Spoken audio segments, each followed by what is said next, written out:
नमस्तुभ्यं भक्तों। श्री शिव महापुराण 5वीं उमा संहिता का 37वां अध्याय शीर्षक है मनु की वंशावली में इक्ष्वाकु आदि का वर्णन।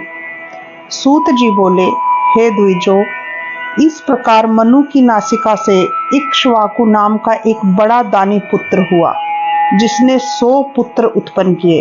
उन्हीं सब में से आर्यावर्त ने अनेकों राजा हुए। उनमें सबसे बड़ा विकुक्षी अयोध्या का राजा हुआ। वह बड़ा ही धर्मात्मा और श्राद्ध कर्म करने वाला था, परंतु एक बार श्राद्ध कर्म के अंतर्गत ही इसने खरगोश का मांस भक्षण कर लिया, जिससे यह शशादत्व को प्राप्त हो गया और इक्ष्वाकु ने इसे त्याग दिया। और शकुनी आदि फिर 15 पुत्र उत्पन्न किए, जिन्होंने उत्तरायण देश की रक्षा की।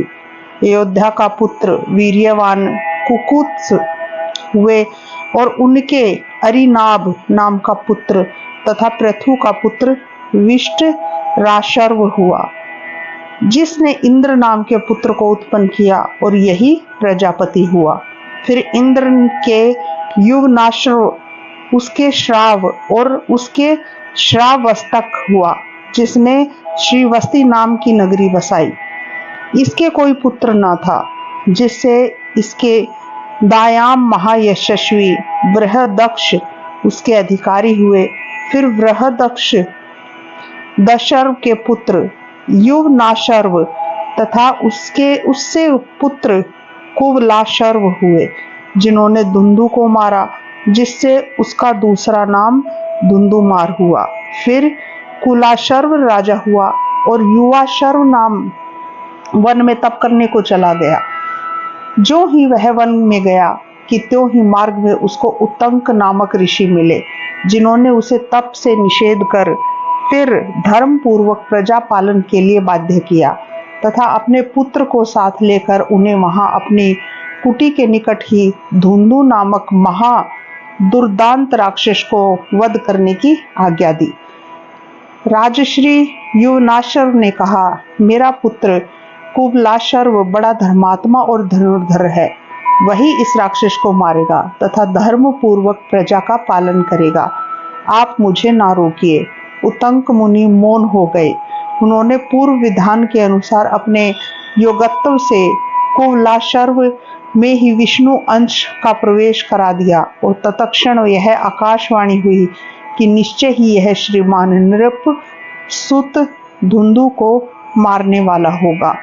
फिर तो श्रेष्ठ विजेता कुवलाशर्व ने अपने पुत्रों को साथ ले बालुका के मध्य में समुद्र को खोद उसके बीच में छिपे रहने वाले धुंधु नामक राक्षस को प्रकट कर उससे बड़ा युद्ध किया, जिसने राजा के 100 पुत्रों को मार दिया। केवल 3 पुत्र ही शेष बचे, परंतु विष्णु अंशी उन राजा कुवलाशर्व ने उस दुर्दांत राक्षस का वध किया और ऋषि मुनि सुखी हुए।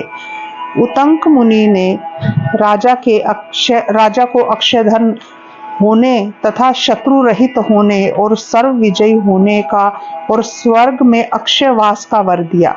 उसके 3 पुत्र शेष रह गए थे। उसमें सबसे बड़ा दृढ़ाशर्व और 2 छोटे हंसाशर्व और कपिलाशर्व कुमार रहे। फिर दृढ़ाशर्व के पुत्र हर्यशर्व के परम धार्मिक निकुंभ, उसके महताशर्व और उसके अक्षाशर्व तथा कृताशर्व पुत्र हुए, जिसके हेमवती नामक कन्या हुई और जिससे प्रसेनजित नामक पुत्र पैदा हुआ। फिर प्रसेनजित की पतिव्रता गौरी नाम की स्त्री हुई, जो अपने पति से शापित हो बाहुदा नाम की नदी हुई। उसका एक प्रतापी पुत्र युवानाशर्व हो गया, जिसका पुत्र मानधाता बड़ा ही विख्यात हुआ, जिसकी स्त्री से मानधाता ने पुरुकुत्स तथा मुचकुंद नाम वाले 2 बड़े ही धार्मिक पुत्रों को उत्पन्न किया।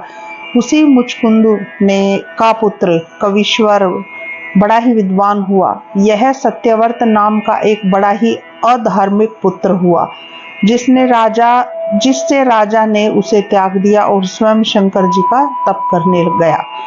उसके चले जाने पर अधार्मिक सत्यव्रत राजा हुआ, जिससे अप्रसन्न हो इंद्र ने 12 वर्ष तक उसके राज्य में वर्षा नहीं की। उन्हीं दिनों महातपस्वी विश्वामित्र अपनी स्त्री को त्याग कर समुद्र के किनारे कठिन तपस्या कर रहे थे।